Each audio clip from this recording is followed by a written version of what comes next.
नमस्कार, मैं डॉक्टर नीलम रावत, प्रधानाध्यापिका राजकीय high school Bibipur BKT Lucknow. बच्चों, आज की कक्षा में आप सबका स्वागत है। बच्चों, आज मैं आप सबके समक्ष कक्षा 12 के व्याकरण, संस्कृत व्याकरण को लेकर उपस्थित हूँ।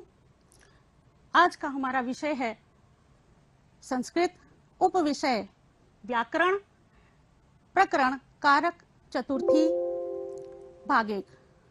बच्चों, संस्कृत विश्व की प्राचीन भाषा है। इसका व्याकरण अति समृद्ध है। इसके व्याकरण को समृद्ध बनाने वाले महर्षि पाणिनि हैं, जिन्होंने अष्टाध्यायी की रचना की है। बच्चों, अष्टाध्यायी को पढ़ने के लिए, सरल तरीके से उसका अध्ययन करने के लिए लघु सिद्धांत कौमुदी की रचना की गई है, जो कि वरदराज जी ने की है। तो आइए लघु सिद्धांत कौमुदी के मंगलाचरण श्लोक से ही हम आज की कक्षा का प्रारंभ करते हैं।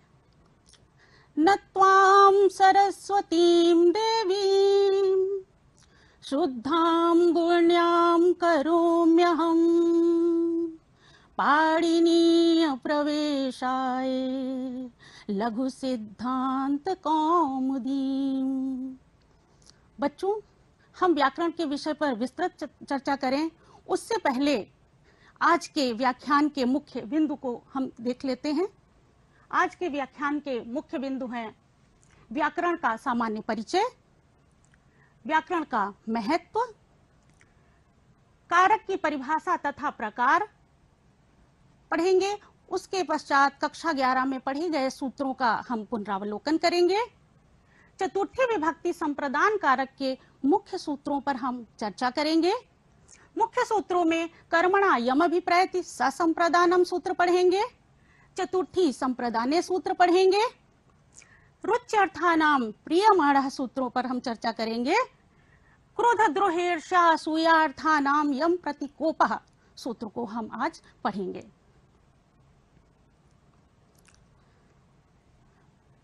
बच्चों, व्याकरण क्या होता है, इसका सामान्य परिचय क्या है, आइए उस पर हम दृष्टि डालते हैं।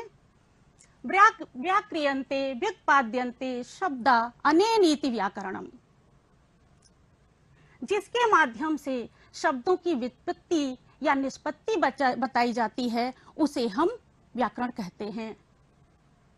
या फिर ऐसे कह सकते हैं, किसी भी भाषा के अंग प्रत्यंग का विश्लेषण तथा विवेचन करना व्याकरण कहलाता है।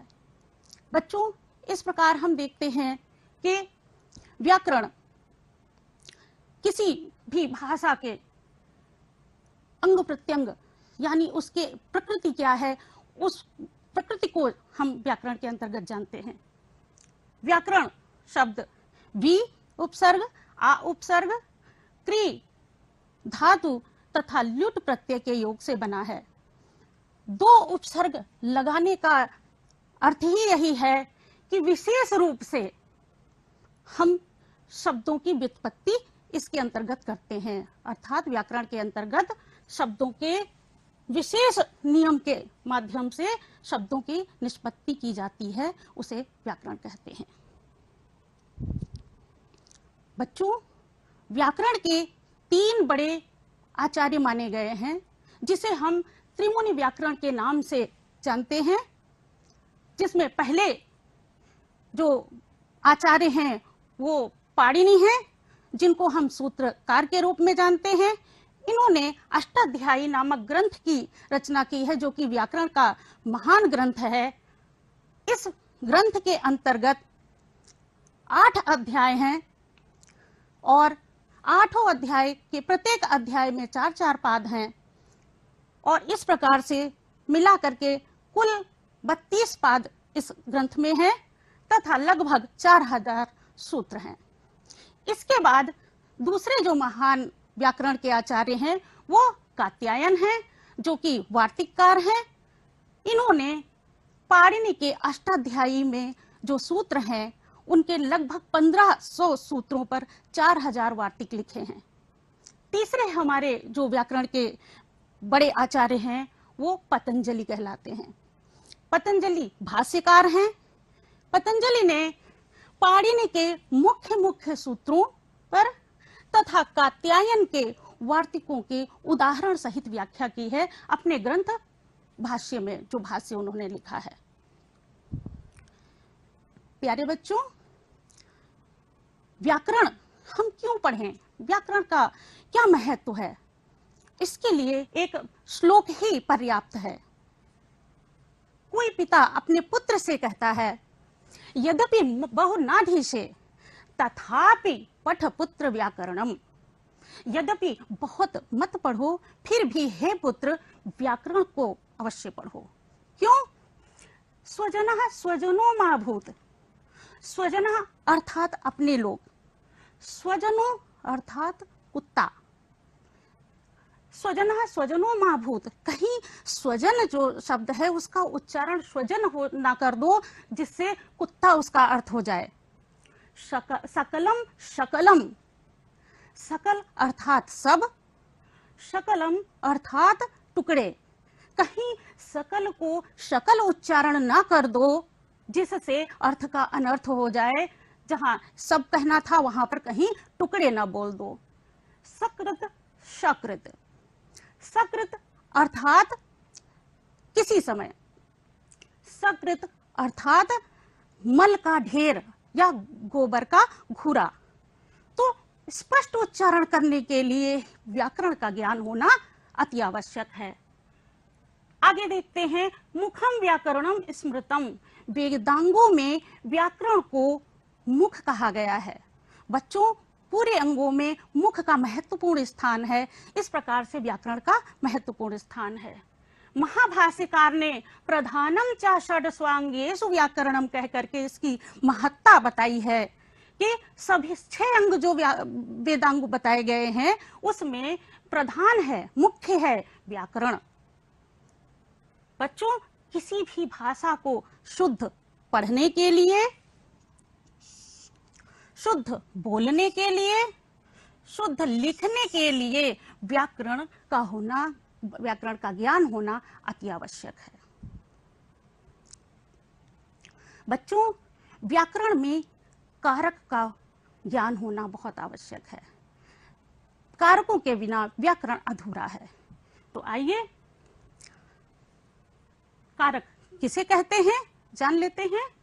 करोति निर्वर्तयति क्रियाम इति कारकम, या फिर क्रियान्वयित्वम कारकम कत्वम।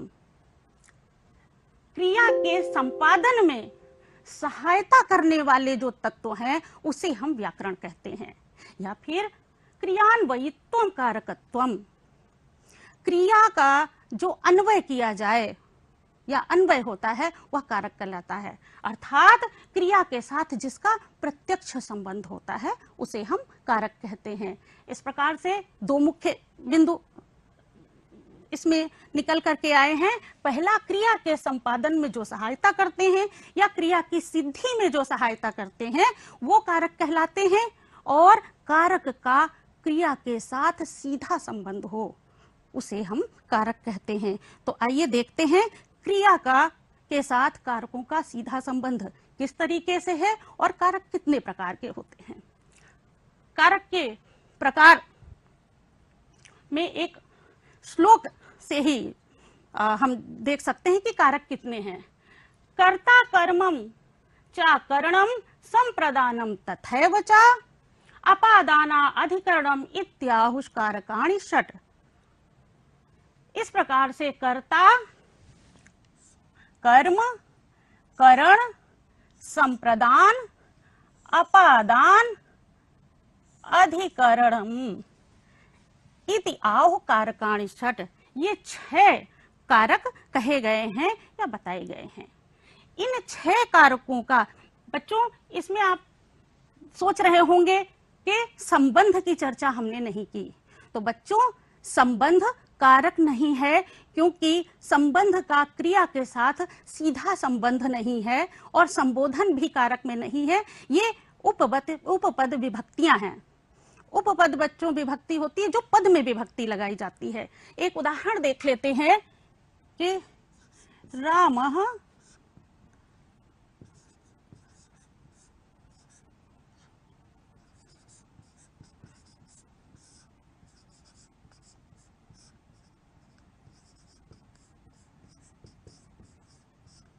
रामः दशरथस्य पुत्रः अस्ति।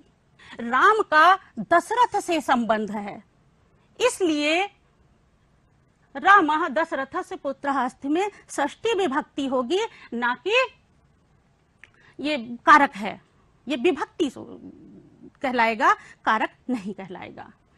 बच्चों, क्रिया के साथ इन 6 कारकों का सीधा संबंध किस तरह से है, आइए समझते हैं। बच्चों, क्रिया आपकी मान लेते हैं गच्छति, गम धातु गच्छति रूप बनता है, तो गच्छति अर्थात जाता है, एक क्रिया है। अगर और करता है, कर्ता कारक आपने पढ़ा, कर्म, करण, संप्रदान, अपादान, अधिकरण, ये 6 कारक हैं। गच्छति यानी हम कहें कि जाता है, बार बार कहें कि जाता है, तो प्रश्न उठता है कि कौन जाता है, तब आप कहेंगे कर्ता। कर्ता कोई भी हो सकता है, किसी का नाम हो सकता है, या जो है सर्वनाम भी हो सकता है। रामः मान लेते हैं राम है कर्ता, तो रामः गच्छति। रामः में प्रथमा विभक्ति है, चिन्ह इसका ने है। ने बच्चों भूतकालिक क्रिया में स्पष्ट दिखाई देता है, अन्य क्रियाओं में यह स्पष्ट दिखाई नहीं देता है, तब हम कहते हैं रामः गच्छति, राम जाता है, सीधा संबंध है। फिर अगर हम कहते हैं राम जाता है, तो बार बार राम अगर जाता है तो फिर हम एक कर्म पूछते हैं, राम कहाँ जाता है, तो कहाँ का जो जवाब है वो कर्म है। रामः अगर हम कहें विद्यालयम गच्छति, राम विद्यालय को जाता है। विद्यालय में द्वितीया विभक्ति है, जिसका पहचान चिन्ह को है। विद्यालयम गच्छति, विद्यालय को जाता है। इसी प्रकार से अगर वो विद्यालय को रोज जाने लगेगा तो फिर प्रश्न उठता है कि कौन सहायता कर रहा है उसके जाने में, तो कर्ता की गमन क्रिया में सहायता करण कर रहा है। किससे जा रहा है, आप कह सकते हैं रामः यानेन गच्छति, यान से जाता है, या बस यानेन गच्छति, बस यान से जाता है, तो क्रिया का यानेन गच्छति सीधा संबंध हो रहा है। यानेन में तृतीया विभक्ति पहचान का चिन्ह से अथवा द्वारा होता है। इसी प्रकार से आप कहेंगे वाहन से जाता है, बस यान से जाता है, तो भाई क्यों जाता है, इतना सारा जो उपक्रम कर रहा है, किस लिए, किस लिए के जवाब में हम कहेंगे रामः पठनाय गच्छति, राम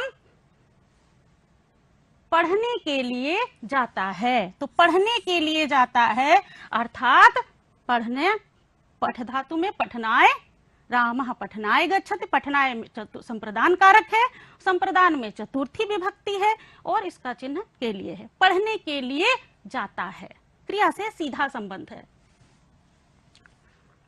इसी प्रकार से अगर जा रहा है राम, तो किसी न किसी स्थान से वो पृथक हो रहा होगा, किसी स्थान को छोड़ेगा तभी वो आगे जाएगा।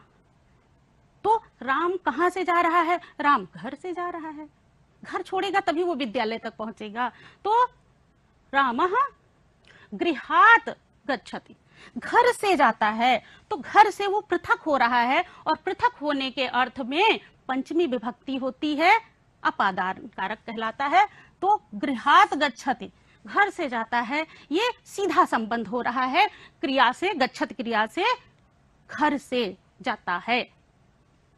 इसी प्रकार से किस में जाता है, घर छोड़ दिया है तो किसी में जाता होगा, पुनः हम कहते हैं विद्यालये गच्छति, विद्यालय में जाता है।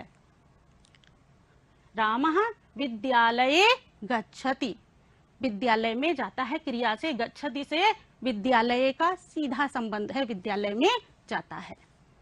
यहाँ पर बच्चों हमने विद्यालयम कहा था, विद्यालय को जा रहा है, वो रास्ते में था, अब विद्यालय में पहुंच चुका है, विद्यालय गच्छति। इस प्रकार बच्चों हमने देखा कि क्रिया का इन 6 कारकों के साथ सीधा संबंध है। बच्चों, आपने पिछली कक्षा में इन 3 कारकों को पढ़ लिया है, इनके सूत्रों को पढ़ा है। पहला कर्ता कारक पढ़ा है आपने। कर्ता कारक में स्वतंत्र कर्ता, जो कार्य करने में स्वतंत्र है, वह कर्ता कहलाता है। प्रातिपदिकार्थ लिंग परिमाण वचन मात्रे प्रथमा, सूत्र के द्वारा प्रातिपदिक लिंग परिमाण वचन मात्र में प्रथमा विभक्ति होती है। ये प्रथमा विभक्ति के आपने सूत्र पढ़े थे। कर्म कारक में आपने कर्तुरीप्सित तमम कर्म, जो कर्ता को ईप्सित है वह कर्म है, और ये संज्ञा सूत्र है आपका, और उसमें जो कर्म है कर्मण द्वितीया से उसमें द्वितीया विभक्ति होती है।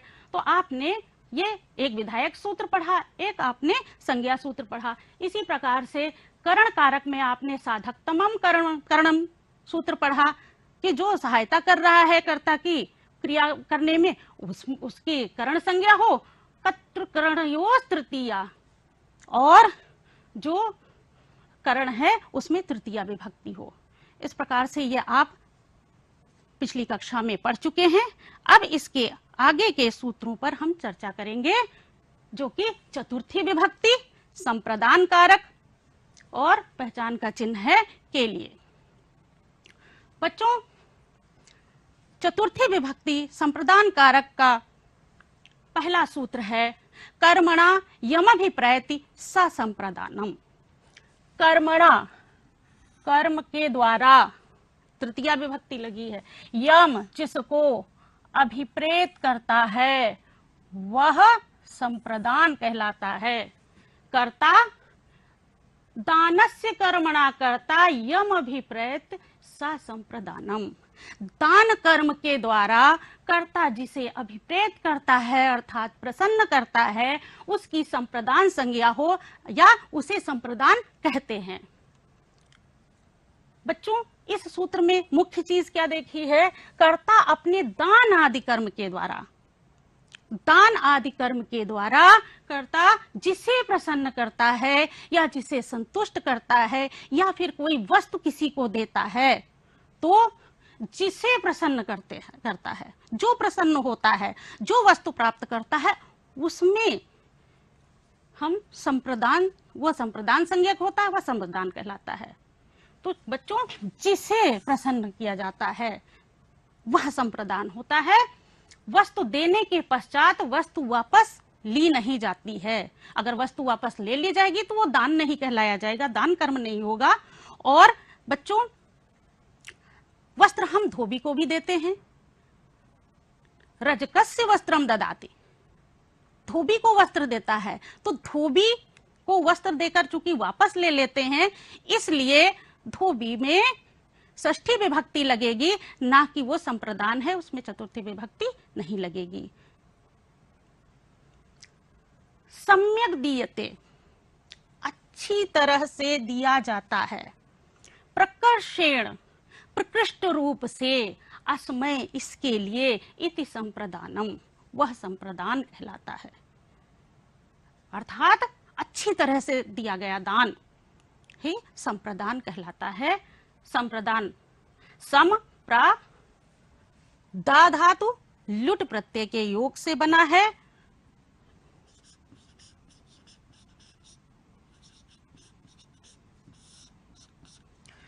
सम उपसर्ग है, प्रा उपसर्ग है। ये दो उपसर्ग लगाने का अर्थ यही है कि सम्यक तरीके से दिया जाए, प्रकृष्ट रूप से जो दी जाती है कोई भी वस्तु या सामग्री या कुछ कार्य किया जाता है, तो वो संप्रदान कहलाता है।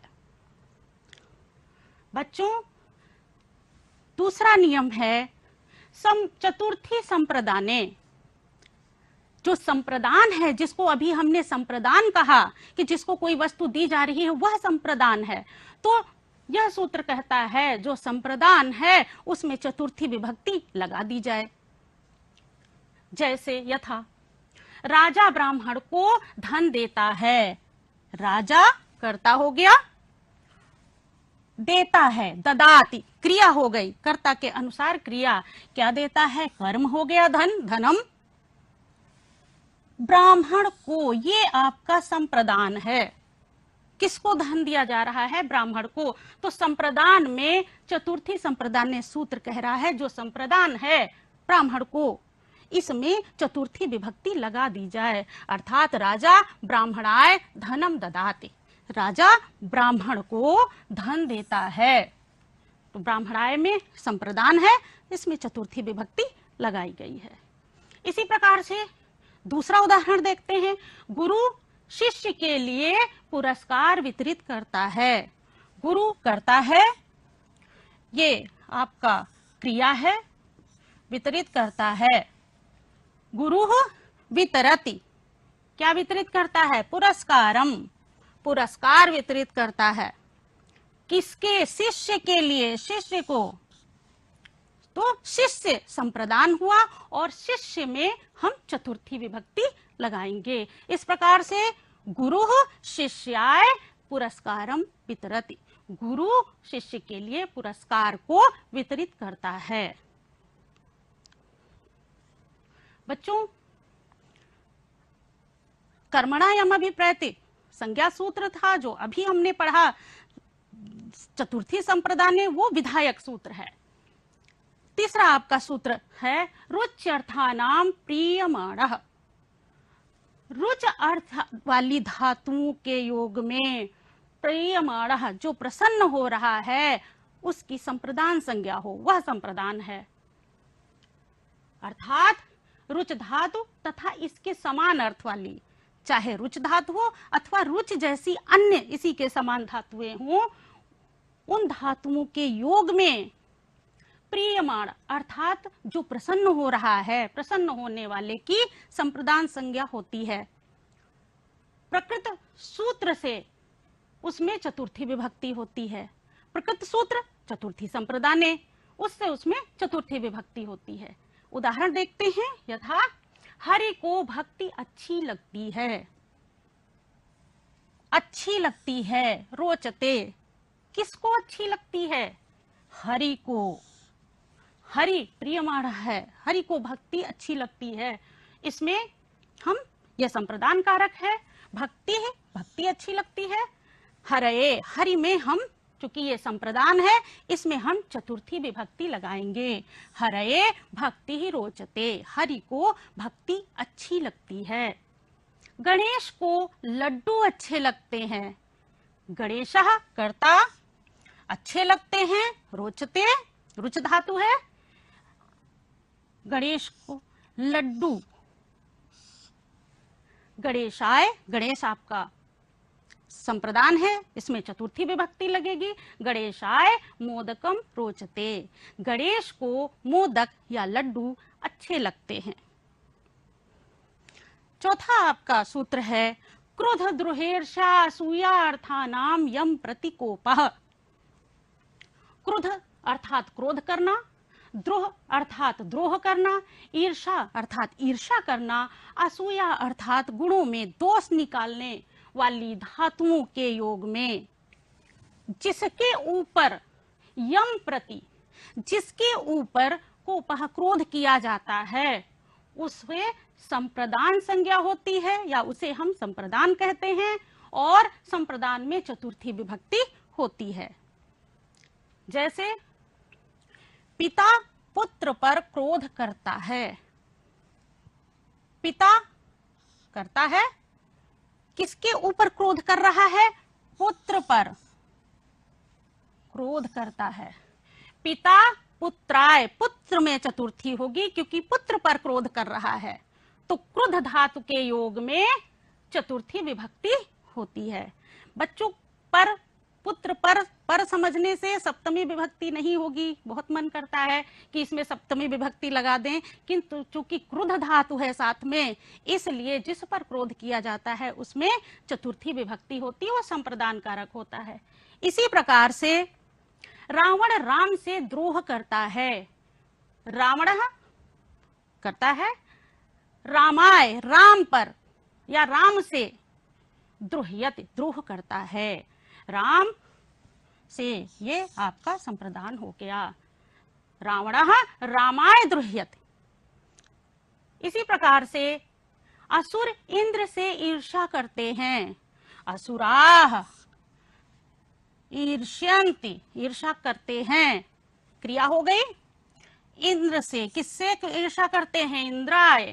असुराः इंद्राय, इंद्र संप्रदान है, ईर्ष्यन्ति। इसी प्रकार से कंस कृष्ण से असूया करता है। कंसः कृष्णाय असूयति। कंस कृष्ण से असूया करता है। बच्चों, आप सबके लिए गृह कार्य है। निम्नलिखित वाक्यों में रेखांकित शब्द में प्रयुक्त सूत्र लिखकर अभ्यास करें।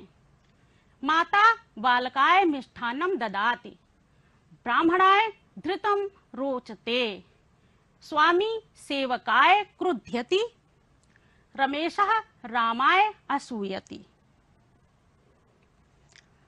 बच्चों, जो आप आज पढ़े हैं उसका स्वमूल्यांकन करिएगा। इसके लिए कुछ प्रश्न दिए गए हैं। निम्नलिखित प्रश्नों के उत्तर लिखिए। नंबर 1, संप्रदान कारक किसे कहते हैं? किस सूत्र के द्वारा संप्रदान कारक में चतुर्थी विभक्ति होती है? सह हरये द्रुह्यति, रेखांकित शब्द में प्रयुक्त सूत्र लिखिए। रुच्यर्थानां प्रियमाणः सूत्र की नियम निर्देश सहित व्याख्या लिखिए।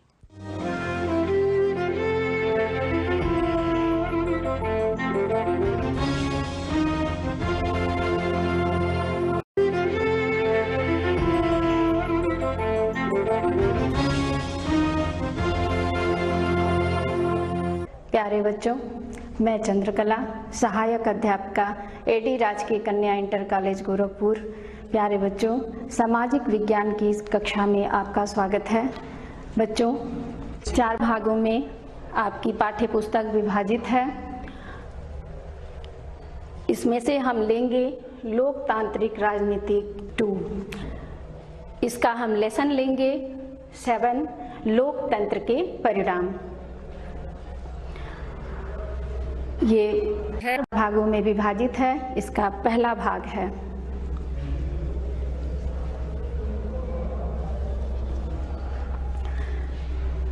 बच्चों, लोकतंत्र के परिणाम से क्या तात्पर्य है? लोकतंत्र कहते हैं जनता के शासन को, और परिणाम का अर्थ होता है बच्चों कि लोकतंत्र से हम क्या प्राप्ति करते हैं। यहाँ हम लोकतंत्र के परिणाम को जानेंगे। बच्चों, आपके इस अध्याय का उद्देश्य है लोकतंत्र के परिणामों को जानना। आइए लोकतंत्र के परिणाम को हम जानते हैं। यानी कि परिणाम में हम देखेंगे कि हम लोकतंत्रीय शासन व्यवस्था को अपनाने पर किन अचीवमेंट को, किन प्राप्तियों को प्राप्त करते हैं। उन प्राप्तियों को हम इस अध्याय में देखेंगे, और इन्हीं प्राप्तियों के कारण विश्व के अनेक देश, या कहा जाए तो विश्व के अधिकांश देश लोकतंत्रीय शासन व्यवस्था पसंद करते हैं। तो यहाँ हम एक चित्र लेते हैं लोकतंत्र का युग, यानी इस युग को ही हम लोकतंत्र का युग कहते हैं, क्योंकि लोकतंत्र को सबसे ज़्यादा पसंद किया जाने वाला आज का टाइम है। इसीलिए हम आज के युग को लोकतंत्र का युग कहते हैं। बच्चों, लोकतंत्र के बेहतर परिणामों को जानते हुए हमारे देश में भी लोकतंत्रीय शासन व्यवस्था अपनाई गई है। तो ये भारतीय लोकतंत्र का चित्र है बच्चों, जिसमें आप देख रहे हैं कि भारतीय लोकतंत्र के परिवेश को दिखाया गया है।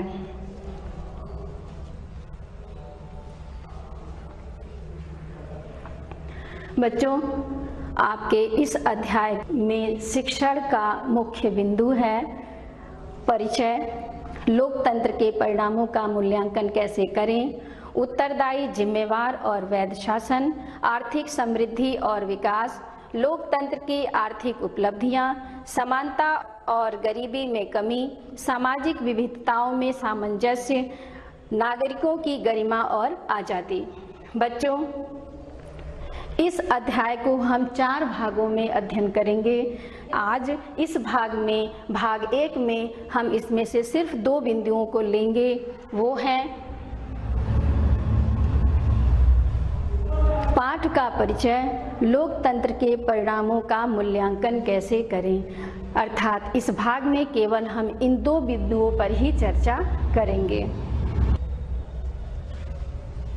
हमारा पहला टॉपिक है पाठ का परिचय। आइए बच्चों, हम अपने पाठ से परिचित होते हैं। यह अध्याय का यह भाग परिचयात्मक है, अर्थात पूरे अध्याय में हम क्या और कैसे पढ़ेंगे इस बात का ही अध्ययन करेंगे। लोकतंत्र के विभिन्न पड़ावों को पार करते हुए लोकतंत्र की इस ज्ञान यात्रा के हम आखिरी पड़ाव पर हैं, अर्थात हम यहाँ पर लोकतंत्र के विभिन्न पहलुओं का अध्ययन कर चुके हैं और इस आखिरी पहलू जिसको हम परिणाम कहते हैं, हम उस पर आ रहे हैं और ये आखिरी पड़ाव है हमारा परिणाम। तो इन विशिष्ट बातों की चर्चा के क्रम में अब हम कुछ सामान्य किस्म के प्रश्न लेते हैं। ये वो टाइम है जब हम उन प्रश्नों को जानने जो हमारे सामने उपस्थित हो रहे हैं। वो प्रश्न है बच्चों, लोकतंत्र क्या करता है? तो परिणामों में सबसे पहले हम ये देखेंगे कि लोकतंत्र के कार्य क्या हैं। फिर हम आएंगे लोकतंत्र से हम अमूमन किन परिणामों की उम्मीद करते हैं, यानी हमको ऐसी उम्मीदें हैं लोकतंत्र से और उन उम्मीदों को लोकतंत्र पूरा करता है कि नहीं, हम ये परिणामों के माध्यम से देखेंगे। फिर है क्या वास्तविक जीवन में लोकतंत्र इन उम्मीदों को पूरा करता है, इसको भी हम देखेंगे कि केवल हम इसको चाहते हैं या ये पूरा भी होता है। फिर लोकतंत्र के परिणामों का मूल्यांकन कैसे करें, इस टॉपिक को हम देखेंगे। इन विषयों को विचार करने के पश्चात हम इस बात पर गौर करेंगे बच्चों कि विभिन्न मामलों में लोकतंत्र से कैसे परिणाम वांछित हैं और वास्तविक धरातल पर क्या परिणाम आते हैं। तो बच्चों, यहाँ हम देखेंगे कि हम चाहते क्या हैं और वास्तविक धरातल पर हम देखेंगे कि क्या ये परिणाम हम जो चाहते हैं वो परिणाम के रूप में हमें वो प्राप्त हो रहा है या नहीं।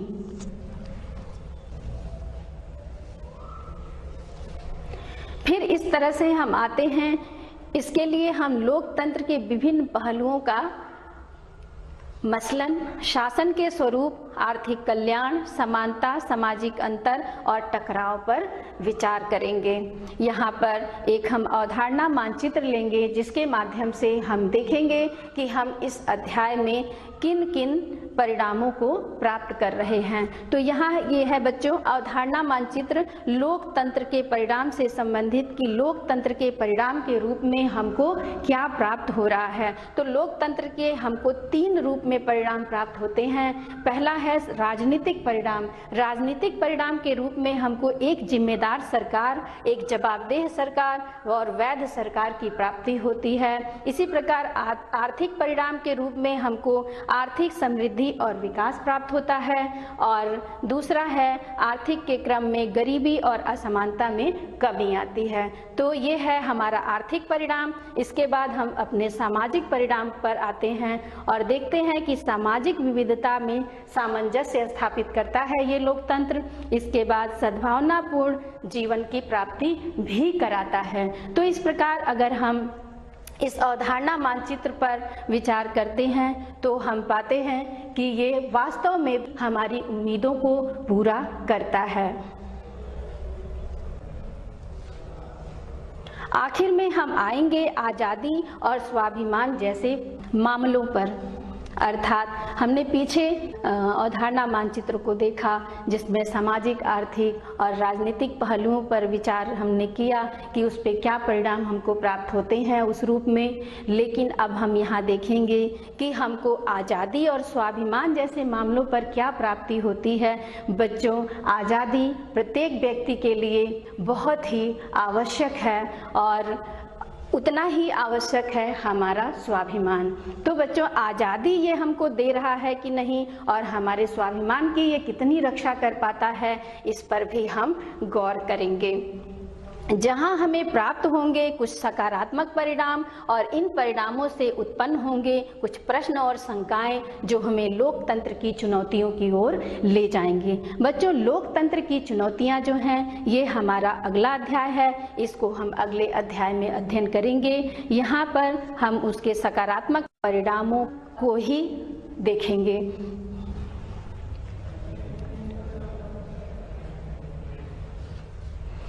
बच्चों, इस भाग का दूसरा टॉपिक है लोकतंत्र के परिणामों का मूल्यांकन कैसे करें। यहाँ हम आते हैं लोकतंत्र के परिणामों के विश्लेषण पर। हम यहाँ एक विश्लेषण करेंगे कि लोकतंत्र कैसे हमारे लिए आवश्यक है, कैसे वो हमारे लिए विभिन्न प्रकार के कार्यों को संपन्न करता है। एक प्रश्न उपस्थित होता है यहाँ पर, मैडम लिंगदोह की कक्षा में छात्रों ने लोकतंत्र के बारे में कैसी बातें की थी। बच्चों, आपने 9th में लोकतंत्र के अध्याय में पढ़ा होगा, जो आपकी कक्षा 9th की कक्षा का पाठ्यपुस्तक के दूसरे अध्याय का लेसन है। उसमें मैडम लिंगदोह ने छात्रों के मध्य एक परिचर्चा रखी थी और परिचर्चा के माध्यम से लोकतंत्र को समझाने का प्रयत्न किया था। बच्चों, तो हम उस परिचर्चा को यहाँ इसलिए लेते हैं या इसलिए इस परिचर्चा को पसंद किया गया है कि अगर हम लोकतंत्र की अवधारणा को समझने का प्रयास करें तो सबसे पहले उपस्थित होता है कि हम उसके शाब्दिक अर्थ को जानें। किसी भी विचारधारा के शाब्दिक अर्थ को पहले हम जानते हैं, उसके बाद हम उसके विचारकों द्वारा दी गई परिभाषाओं के माध्यम से उसके अर्थ को निकालते हैं। तो सबसे पहले हम शाब्दिक अर्थ लेते हैं। लोकतंत्र का शाब्दिक अर्थ क्या है? तो बच्चों, लोकतंत्र का शाब्दिक अर्थ है लोक अर्थात जनता और तंत्र अर्थात शासन। इस प्रकार जनता के शासन को लोकतंत्र कहते हैं और ये हमारा शाब्दिक अर्थ होता है। लेकिन कई बार ऐसा होता है कि शाब्दिक अर्थ से पूर्ण अर्थ नहीं निकल पाता है। फिर हम आते हैं विचारकों की परिभाषाएं क्या कहती हैं लोकतंत्र के विषय में। तो यहाँ पेरिक्लीज की परिभाषा आती है, ऐसी सरकार जिसमें जनता शक्तिशाली हो वो लोकतंत्र है। फिर आते हैं अरस्तु। अरस्तु ने कहा है बहुतों का शासन लोकतंत्र है। अब्राहम लिंकन ने कहा है जनता का जनता के द्वारा जनता के लिए शासन ही लोकतंत्र है। फिर सीले ने कहा है जिससे जनता की सहभागिता हो वो लोकतंत्र है। ब्राइस ने कहा है बच्चों कि राज्य की शासन शक्ति समुदाय में एक समष्टि के रूप में निहित होती है। तो बच्चों, हम इन विचारकों की परिभाषा को लेते हैं और लोकतंत्र के शाब्दिक अर्थ को लेते हैं।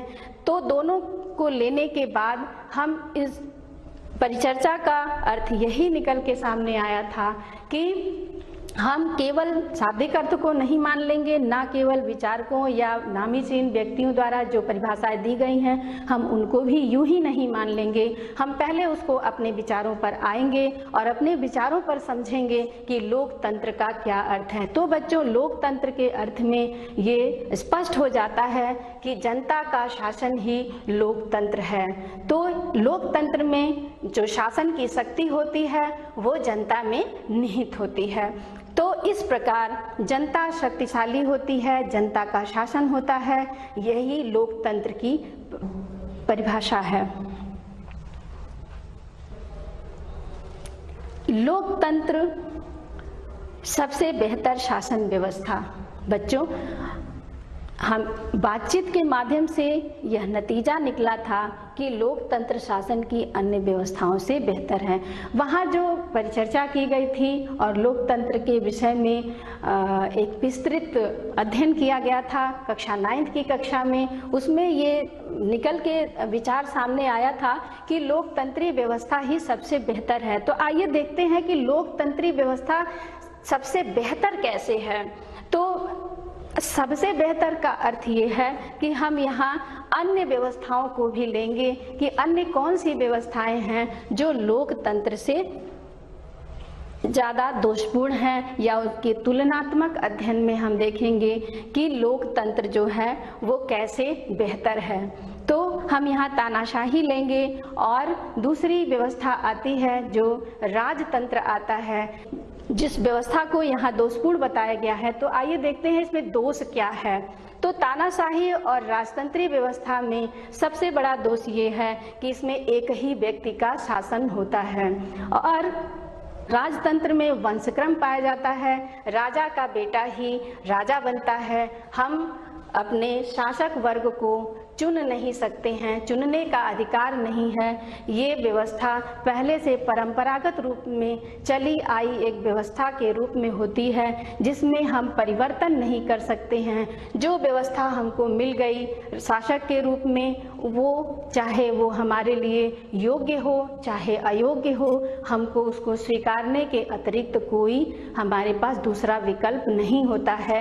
इसी प्रकार तानाशाही जो व्यवस्था होती है, तानाशाही में जो तानाशाह होता है वो दबाव के माध्यम से, बल प्रयोग के माध्यम से जनता पर अपना अधिकार कर लेता है और अपने फैसलों को, अपने निर्णयों को जबरदस्ती उन पर थोपने का प्रयत्न करता है। ये बहुत बड़ा दोष है बच्चों, जो कि तानाशाही और राजतंत्री व्यवस्था में पाई जाती है। इन दोषों को दूर करने के लिए ही लोकतंत्र सामने आता है और लोकतंत्र इसीलिए पसंद किया जाता है कि उसमें ये दोष खत्म हो जाते हैं, क्योंकि इसमें सबसे महत्वपूर्ण होता है चुनाव का अधिकार। तो इसमें जनता अपने प्रतिनिधित्व को स्वयं चुनती है।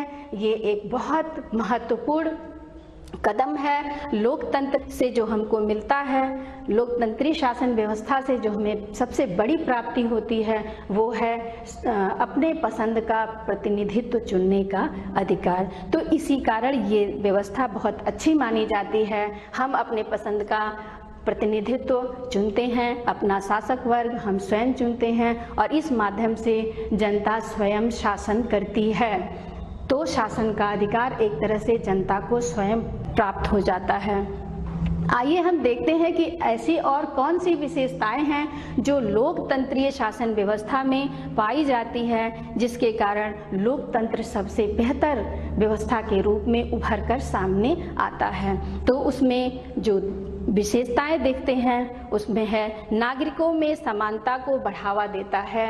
इसमें वर्ग भेद, लिंग भेद या जाति भेद जो अपने भारत की व्यवस्था है, ऐसा कोई भी भेदभाव नहीं करता है। ये सबको समानता का अधिकार देता है। तो जो समानता की अवधारणा है वो लोकतंत्र की सबसे बड़ी देन है और ये सबसे बड़ी विशेषता है जो लोकतंत्र को बेहतर साबित करती है। इसी प्रकार व्यक्ति की गरिमा को भी ये बढ़ाता है, व्यक्ति के महत्व को बढ़ाता है। इसमें फैसलों में बेहतरी आती है। लोकतंत्र में बच्चों जो फैसले लिए जाते हैं वो बेहतर फैसलों के रूप में सामने आते हैं, सापेक्ष तानाशाही और राजतंत्री व्यवस्था के। क्योंकि यहाँ जो एक व्यक्ति होता है, एक तानाशाह होता है, उसके ही फैसले पूरे देश पर लागू कर दिए जाते हैं। लेकिन यहाँ ऐसा नहीं होता है। फैसले लेने में वक्त लगते हैं लेकिन फैसले बेहतर होते हैं। फिर है टकरावों को टालने संभालने का तरीका देता है। कोई भी टकराव यदि देश में उत्पन्न हो जाए, कोई भी ऐसी स्थिति सामने आ जाए जो बहुत ही समस्यात्मक हो, उसको भी उस समस्या को टालने में और संभालने में ये जो तरीका देता है, जो उपाय देता है, वो बहुत ही उम्दा किस्म का है, ऐसा ही कहा जा सकता है। इसमें गलतियों को सुधारने की गुंजाइश होती है।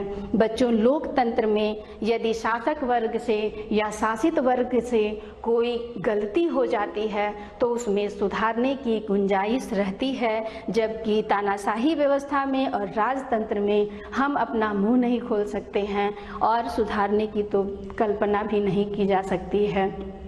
वो वहाँ तानाशाह या राजा जो चाहता है वो वही होता है, लेकिन लोकतंत्र में किसी की भी गलतियों को सुधारने की गुंजाइश होती है। तो ये समानता, गरिमा, फैसलों की बेहतरी, टालने संभालने का तरीका और सुधारने की गुंजाइश, ये ऐसी विशेषताएं हैं जो लोकतंत्र को एक बेहतर शासन व्यवस्था के रूप में प्रस्तुत करती है।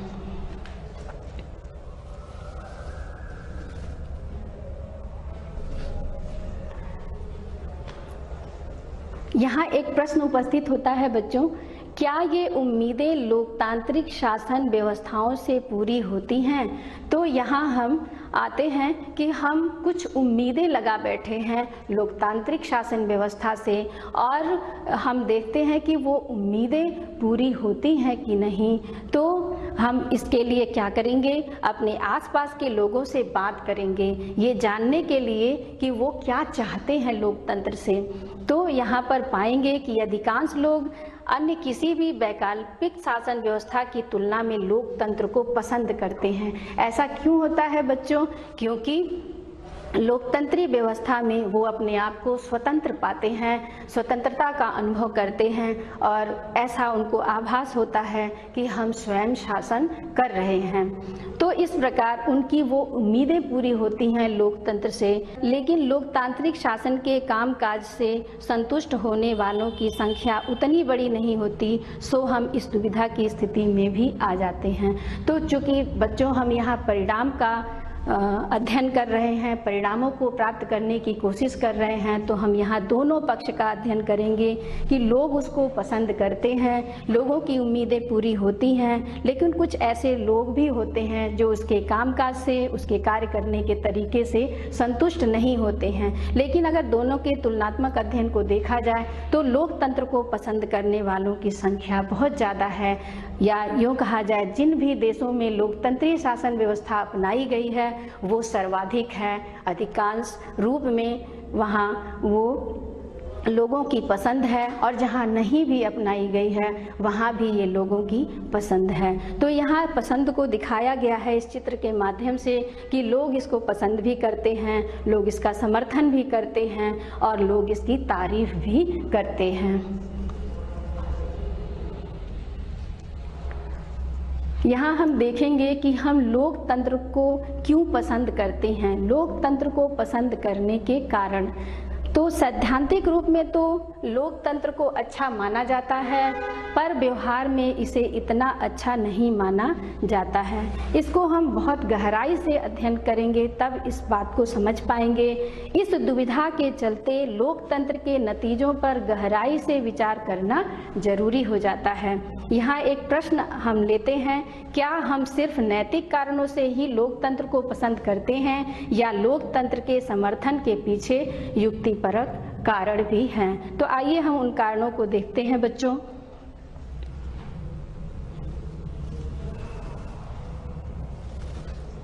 लोकतंत्र को पसंद करने के कारणों में आते हैं लोकतंत्र को पसंद करने के नैतिक कारण और लोकतंत्र को समर्थन करने के युक्तिपरक कारण। तो वैध, सम्मान, गरिमा और समानता ये वो नैतिक कारण हैं जिसके कारण लोग इसको पसंद करते हैं। और समर्थन क्यों करते हैं? क्योंकि हर लोकतांत्रिक व्यवस्था में संविधान, चुनाव, अधिकार और राजनीतिक दल ये ऐसे हैं जो प्रत्येक लोकतांत्रिक व्यवस्था में पाई जाती है। ये वो युक्तिपरक कारण है जिसके कारण से दुनिया के अधिकांश देशों में जबरदस्त समर्थन प्राप्त है लोकतंत्र को।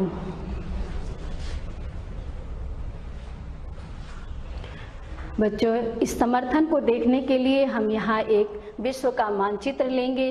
इस मानचित्र में हम देख रहे हैं कि दुनिया के 100 देश किसी न किसी तरह की लोकतांत्रिक व्यवस्था चलाने का दावा करते हैं। बच्चों, यहाँ जो हरे रंग से जो क्षेत्र दिखाए गए हैं, जो देश दिखाए गए हैं, ये वो देश हैं जहाँ पूर्ण लोकतांत्रिक व्यवस्था पाई जाती है, और ये नारंगी कलर से जो क्षेत्र दिखाए गए हैं ये वो देश हैं जहाँ पर भी लोकतांत्रिक व्यवस्था पाई जाती है, लेकिन ये थोड़ा आंशिक मात्रा में पाई जाती है। इस प्रकार हम देखते हैं कि विश्व के अधिकांश देशों में लोकतंत्री व्यवस्था ही पाई जाती है, और जहाँ नहीं पाई जाती है वहाँ भी इसकी प्रक्रिया में लोग लगे हुए हैं कि वहाँ भी लोकतंत्र की स्थापना हो जाए।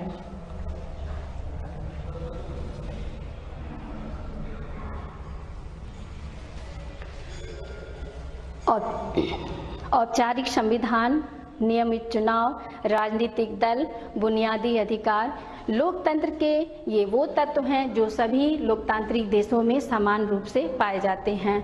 और सामाजिक स्थिति, आर्थिक उपलब्धि, सांस्कृतिक स्थिति और अल्पसंख्यक ये ऐसे तत्व हैं जिनके मामले में ये देश एक दूसरे से काफ़ी अलग अलग हैं। वे सभी तत्वों का लोकतांत्रिक शासन व्यवस्था के नतीजों पर भी असर पड़ता है। एक जगह की जो उपलब्धि है वो दूसरे जगह भी उसी तरह दिखाई दे ये जरूरी नहीं है। तो उपलब्धि के मामले में दो देश भिन्न भिन्न हो सकते हैं। आइए देखते हैं हम उन बुनियादी चीज़ों को जिसकी उम्मीद हम लोकतांत्रिक शासन व्यवस्था से करते हैं। तो ये वो बुनियादी चीज़ें हैं, लोगों का अपना शासक चुनने का अधिकार और उन पर नियंत्रण, फैसला लेने में ज़्यादा समय लगे लेकिन प्रभावी हो, पारदर्शिता, लोगों की ज़रूरतों और मांगों का ध्यान रखा जाए। ये वो बुनियादी चीज़ें हैं जिसकी उम्मीद हम लोकतांत्रिक व्यवस्था से करते हैं। लोकतंत्र को सभी सामाजिक, आर्थिक और राजनीतिक समस्याओं का समाधान करने के लिए हम हर मर्ज की दवा के रूप में इसका प्रयोग करने लगते हैं। ऐसा मानने लगते हैं कि लोकतंत्र हर मर्ज की दवा है। तो बच्चों, ऐसा नहीं है, लोकतंत्र हर मर्ज की दवा नहीं है। और जब हमारी कुछ उम्मीदें पूरी नहीं होती हैं तो हम लोकतंत्र की अवधारणा को ही दोष देने लगते हैं। यहाँ संदेह स्वरूप एक प्रश्न उपस्थित होता है कि हम जिस व्यवस्था में रह रहे हैं क्या वो व्यवस्था लोकतंत्रीय है? क्या हम वास्तव में लोकतंत्री व्यवस्था में रह रहे हैं? तो यहाँ हम पाते हैं लोकतंत्र के परिणामों के बारे में सावधानी पूर्वक विचार करने की दिशा में पहला कदम यही है कि हम ये माने कि लोकतंत्र शासन का एक स्वरूप भर है। यह कुछ चीज़ों को हासिल करने की स्थिति तो बना सकता है, पर नागरिकों को उन स्थितियों का लाभ लेकर अपने लक्ष्यों को हासिल करना होता है। बच्चों, हम यहाँ पर लोकतंत्री शासन व्यवस्था को एक साधन माने, इसको सब कुछ ना मान लें। हम उन साधनों का प्रयोग करके हम अपने लाभों को प्राप्त कर सकते हैं, अपने सपनों को साकार कर सकते हैं और अपनी उम्मीदों को पूरा कर सकते हैं। इतना ही नहीं, लोकतंत्र का उन अनेक चीज़ों से ज़्यादा सरोकार नहीं होता जिनको हम बहुत ही मूल्यवान मानते हैं। लोकतंत्र एक जादू की छड़ी भी नहीं है जो हमारी सारी समस्याओं को चुटकियों में मिटा दे, जैसे कि जादूगर अपना हाथ घुमाता है और जादू की वस्तुएं प्रस्तुत कर देता है। ऐसा भी नहीं है बच्चों कि लोकतंत्र हमारे इन सभी बुराइयों को यूं ही मिटा देगा।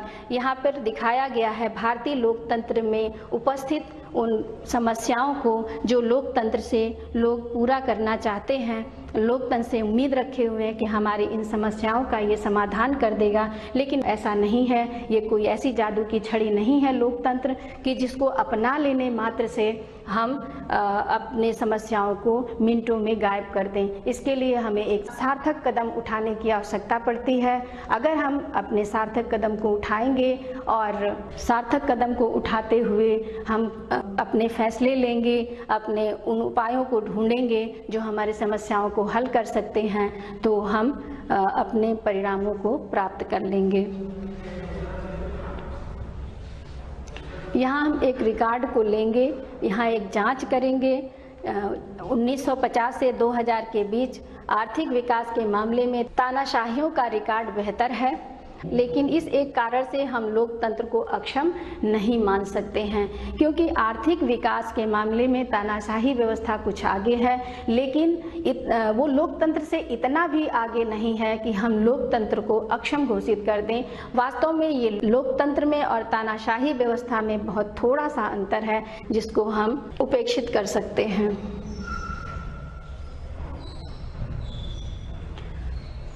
बच्चों, अब हम यहाँ देखेंगे कि इस पूरे भाग में, भाग 1 में हमने क्या पढ़ा। तो हमने यहाँ पाठ का परिचय पढ़ा, लोकतंत्र के परिणामों का मूल्यांकन कैसे करें इस बात को जाना, फिर लोकतंत्र के अर्थ को ज्ञात किया मैडम लिंगदोह की कक्षा के माध्यम से, जो कि हमारा कक्षा 9th की कक्षा का अध्याय था। उसके माध्यम से हम लोकतंत्र के अर्थ को निकाले। फिर हमने विचारकों की परिभाषाओं को जाना और समझा।